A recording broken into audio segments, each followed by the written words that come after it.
আমি এই খাজা গরিবে নওয়াজকে মঈনুদ্দিন চিশতিকে নিয়ে আসলাম। এই মঈনুদ্দিন চিশতিকে আল্লাহ আমি আপনার হাতে সুপর্দ করে দিলাম। সুবহানাল্লাহ বলেন। আল্লাহ বলতেছেন ইব্রাহিম ঠিক আছে, আমি আমার এই মঈনুদ্দিন চিশতিকে আমি আমার হাতের উপর সুপর্দ করে নিলাম। জোরে বলি না সুবহানাল্লাহ।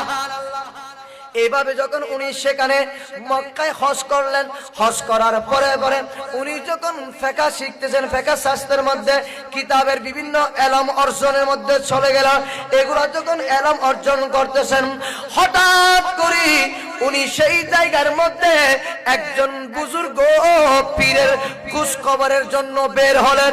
সুবহানাল্লাহ। বুজুর্গ পীরের জন্য খোঁজ খবরের জন্য যখন তিনি বের হলেন, হঠাৎ করে ওনার চোখের সামনে চলে আসলো উসমান হারুনি। পীর উসমান